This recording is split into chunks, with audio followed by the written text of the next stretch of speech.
Alright, I'm gonna play another game. Um, Actually, it's my second attempt at recording this one just because I have been in the pool for over 2 minutes already, and I knew I couldn't get this video under 10.5 minutes or whatever unless I restart. Oh, I know I've played this guy a bunch. Death score. Holy shit! I'm sorry. I've played him 7 times and I'm 7-0. Oh my gosh, I can't lose to him. Ah, all right. He's playing fast. He's playing real fast. Come on now.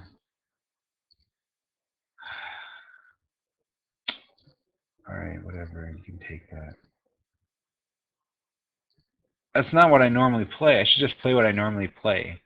If I'm like 8 billion and 0 against him, why am I changing things up?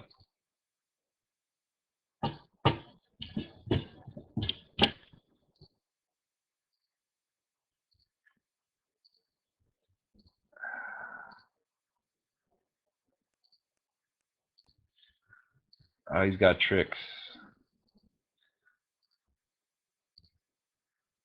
I'm just gonna castle.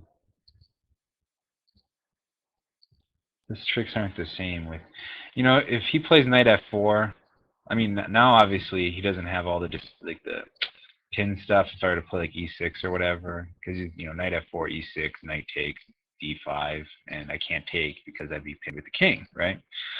So now knight f4 doesn't help there, and if he wants to, because I'm guarding d5 with my rook. Now if he wants to take on g, then I have the open h file, which is the strength is amplified by the fact that I have the weak g3 square, and I don't know, um, he has weaknesses there. So, right. So I feel good. Yeah, I'm all right.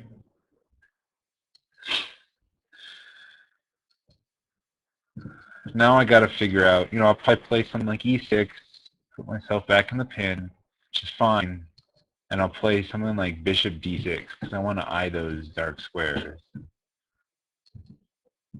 Because they want to be seen.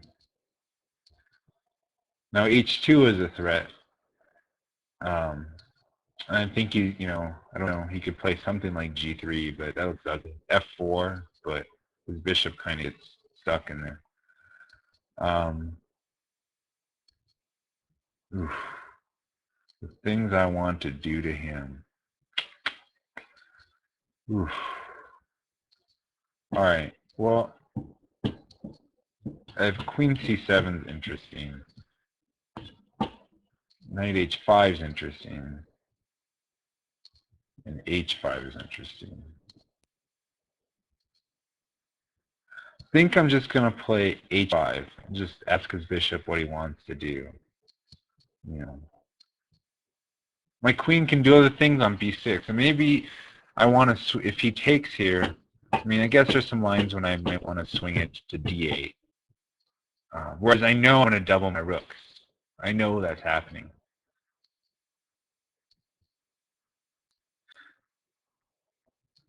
See, and now I have pressure on b2 still, which I'm probably not going to use. But if he plays rook f2, I might just take it on b2. He might tempt me into it.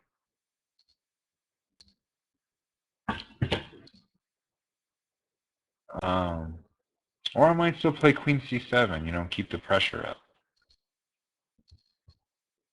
Because I got things like if he plays rook f2, queen c7, say he makes any move like a3 or whatever. Bishop takes g3, pawn takes g3, queen takes g3 check. Slide the rook over. All right, there's any move right there. b4 is any move. So now you see, I have like after the exchange on g3, I have rook h1 check, and that's mate because my queen, if on g3, covers f2 square. But obviously, I don't give him enough credit.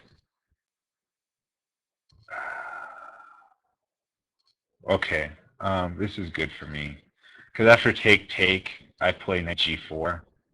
At check, say queen takes rook, rook takes queen, king takes h2, knight to g4 check, king moves, knight takes e3, right?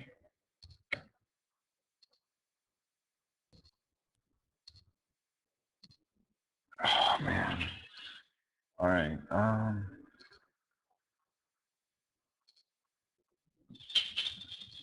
All right. Gotta stay focused.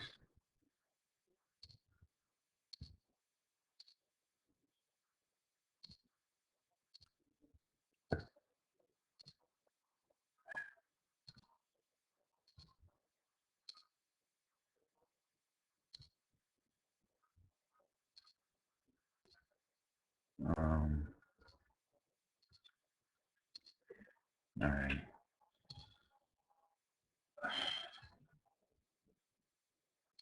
I can't play rook f2 because, well, I mean, I guess he could, and we could do a double queen swap on h1.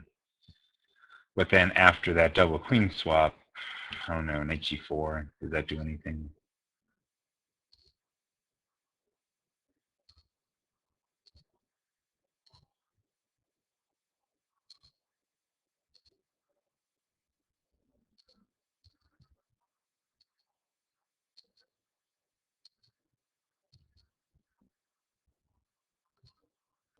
All right, I'm gonna go for it. I hate to relieve the pressure like this, but um, at least I have the tricks where I win the f4 pawn. So,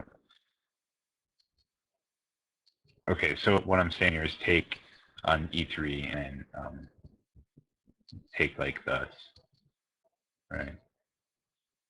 So I'll just pre-move that. Or this is just as good, if not better. And I don't think he saw that this was covered, so I think that's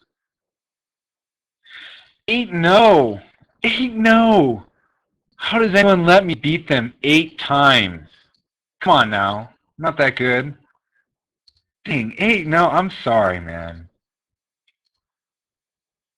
I have like a death cube on him. Gosh. All right, well, sorry, Death Squared.